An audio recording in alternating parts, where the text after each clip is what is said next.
Hey guys, welcome or welcome back to my channel. I cannot believe it, but I finally finished Throne of Glass by Sarah J Maas. So I thought we could talk about the series as a whole in this video. I just want to say this is going to be spoiler free because I don't want to ruin the experience for everyone. But I just want to start off by saying for me this series was a 5-star series. It just had everything and I think it was so brilliantly written out. Like there was characters from the earlier books that you didn't really hear anything about in the middle of the series and then they would appear at the end. And for me I just felt like it was just so exciting because every time that would happen you'd be like, oh my god, I forgot about that character, and then they would have this whole story around them. And I just think it's so nice that Sarah literally doesn't forget about any characters. Like everyone has a story and they all kind of like mesh together really well, and she brings them all together so perfectly and I just love it. It wasn't very romantic until sort of the end of the series, so the last few books had a lot more romance in them, but the first probably like 3 books didn't have so much romance in them. So if you've read A Court of Thorns and Roses, I do think that that is probably the biggest difference between them two, is that ACOTAR is very romance based and it's quite heavy on the romance, whereas I would say Throne of Glass is more heavy on the plot and the story, but it does come into it, especially in the last few books. There's definitely a lot more romance in there, but I think it was quite nice that way. Like initially I didn't really like that there wasn't so much romance in there, but I think now that I've read the series as a whole, I think it really works because you start to like the characters based on who they are, and then you sort of see them get into relationships and find someone, and it's just really exciting. Like you kind of get really happy for them as if they're like your friends, if that makes sense. Like I know that's dead cringy to say, but that's how it felt for me. Like I was just happy for them anyway, and then they like would get into a relationship or something like that and you'd be like, oh my god, that's really exciting, like I'm really happy for you. But yeah, I really do think this series was incredible, and I know that there's a huge question around what order to read Throne of Glass in, and that's something that put me off reading the series for ages because I was really stressed. I was like, I don't want to make a mistake. For me personally, I actually chose to read Assassin's Blade first because I like the idea of things being chronological, and I know that Assassin's Blade is like a prequel, so for me it made more sense to read it first, and I was actually really glad that I did because I feel like you understand the main character Selena. I think that's how you say her name. It might be Selena. I don't really know how you say her name, but we're gonna go with Selena. You kind of get to understand her background and a little bit about her, and there was a tiny bit of romance in that book as well, and I think that was a nice kind of like introduction to the series, and I feel like I really connected with her in that book. After reading that book, I understand kind of the references that are made in the next 2 books, and I think that really helped me to fall in love with the series, because I think without reading Assassin's Blade first I would have been a bit bored, I'm not gonna lie. It did actually take me a little while to get into Assassin's Blade because when I first started reading it I was a little unsure, because it does throw you into sort of like pirates and slavery and like, there's just like random stuff, and I was just a bit like, oh god, this is so far removed from ACOTAR. And yeah, it did take me a little while to get into it, but once I was quite a few chapters in I really started to fall in love, and I think it really helped that I fell in love with the character Selena and Sam are just the 2 main characters in the book. I absolutely love them. The ending of this absolutely ripped my heart out, by the way, and I just cried. I actually really cried at this book, and I don't normally cry at books, so it was a bit of strange territory for me, but it was really, really good, and I actually really enjoyed it. So I actually rated this 4 out of 5 stars for Assassin's Blade because it really did draw me in towards the end. It didn't start off the best, but towards the end I absolutely loved it. So the next book in the series, or the first book if you don't read Assassin's Blade first, is Throne of Glass.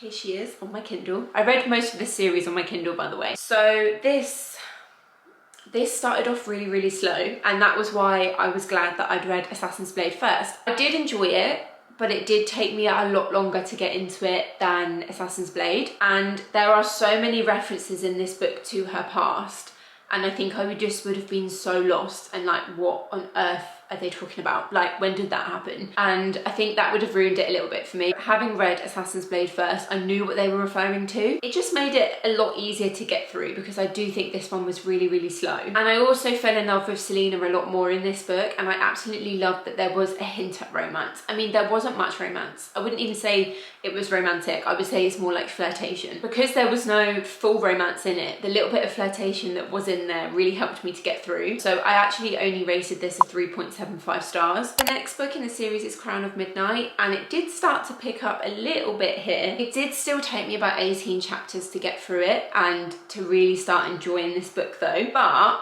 it was good. And I feel like, again, if I hadn't have read Assassin's Blade, I would have been bored reading this. And I would have found, so after Crown of Midnight is where some people then move on to Assassin's Blade, but I just think I wouldn't have wanted to do that, especially with this ending. The ending of this book was insane.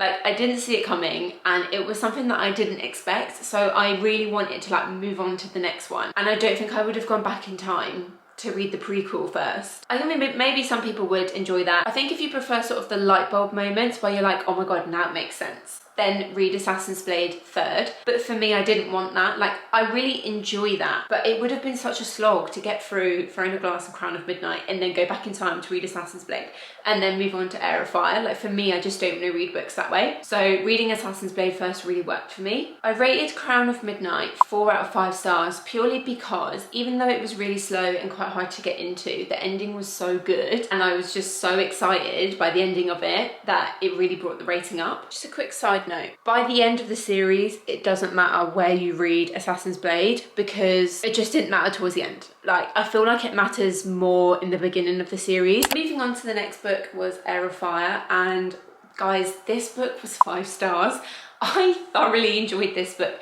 I feel like in Heir of Fire, this is where the story really starts and it starts to pick up and it gets quicker and it's more paced and you're introduced to a lot more characters and you're introduced to my favourite character. I think you can really tell that Sarah was a little bit older when she wrote Heir of Fire because the writing style is a lot more mature, it's a lot more gripping, and yeah, I don't know, I just think it really stepped up. Like, I think this book is where the series really stepped up. It was like I was interested the whole way through. Like, there wasn't a part of this book where I felt, that's a bit slow, this is a bit boring. Like, it was just amazing. I really enjoyed this one. I think it's possibly one of my favourites of the series. After Heir of Fire, I immediately went on to Queen of Shadows, and again, this was another 5 star. It was just so good. Like, these 2 books were just so incredible and they linked so well together. I was literally on the edge of my seat for the majority of the time reading these 2 books. There's definitely a lot more romance in this book as well, and you start to find out things about characters that were kind of irrelevant at the beginning of the story. I just love, and this is the book really where I just kind of really felt that every character is a main character in her books. Like, obviously they're not all main characters, but they really feel like that sometimes. Like, they all get a moment, you know, they all have a backstory. What I love about the series is that characters that you kind of forgot about, they come back and you're like, oh my god, I remember them. Like, no way, didn't see that coming. Like, it's just so fun, and I just find it a really enjoyable experience when things like that happen,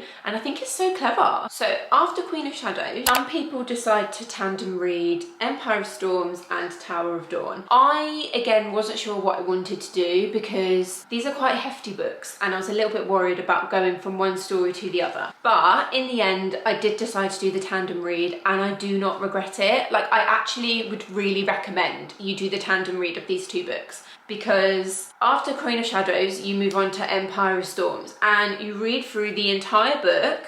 At the ending of this book there's a cliffhanger that will lead on to Kingdom of Ash, but if you don't do the tandem read, you have to go back in time and read the other point of view of some other characters who go to another part of the continent or the world and see their story, and then you move on to the final book, Kingdom of Ash.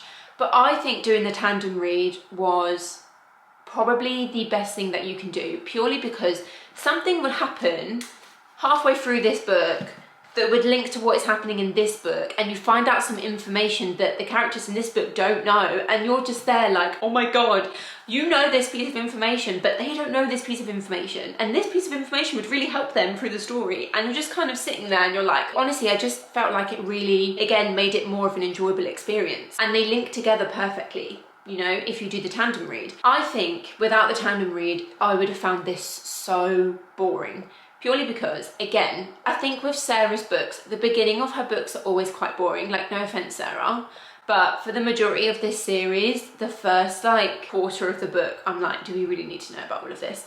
And it was the same for both of these. I mean, look how big these books are. I mean, seriously, I feel like half of this, halfway through, I was even thinking to myself, I don't even know if I want to read the next book. And that was doing the tandem read, because it was just like, this Tower of Dawn, there's a lot of world building in this because obviously you move to another continent. And I found that really slow. There was less world building in this one, but then you start to get more background of some other characters. And I was just like, oh my God, this is really slow. But it really started to pick up about halfway through, and I was really glad that I did the tandem read in the end. Like I said, probably the last half of both of these books was really good, but the first half was just a little bit slow. And I just don't think I could have got through it without doing the tandem read. So if you take anything from this video, do the tandem read, because it is so worth it. So for Empire of Storms, I rated this a 3.75 and also a 3.75 for Tower of Dawn as well. And then we move on to Kingdom of Ash, which is the final book in the series. I actually did a mix of reading and listening to the audiobook for this. I actually downloaded Audible's free trial for a month just to get through this book, because I'm not gonna lie, this book is 980 pages. 980. I was so intimidated by that, and I'm so glad that I had it on my Kindle, because I think I actually would have had a heart attack. So yeah, I read it on my Kindle, and I also listened to it on the audiobook, because again, the beginning of the book wasn't a vibe. Like, it was just a bit slow. But then I would say probably only the first quarter of this book did I find slow, and then after that it was just like go, go, go. Like, there was just things happening everywhere, and I cried. I cried in this book. The ending of it as well, I just think it was amazing. Like, I just loved it. I really do think this was amazing, and I rated it 5 stars because I think that there was no other way that this series could have finished. And I think it ended so beautifully. And I just think, again, it was just all of those things that come together. She really tied up the series perfectly for this. That's all of the books individually. All in all, she was a 5-star read. I would highly recommend reading this. If you've read A Court of Thorns and Roses, don't expect it to be A Court of Thorns and Roses. Like, go into this series with an open mind, because it is nothing like A Court of Thorns and Roses. And even though individually some of these books, that obviously they weren't all, I didn't rate all of them 5 stars. I think that together they tie perfectly, and yeah, I think the series is really good. Thank you so much for watching this. I hope that you enjoyed, and please let me know if you've read Throne of Glass or if you start to read it because of this video, because then we can talk about it. But yeah, thank you so much for watching, and I'll see you in the next one. Bye.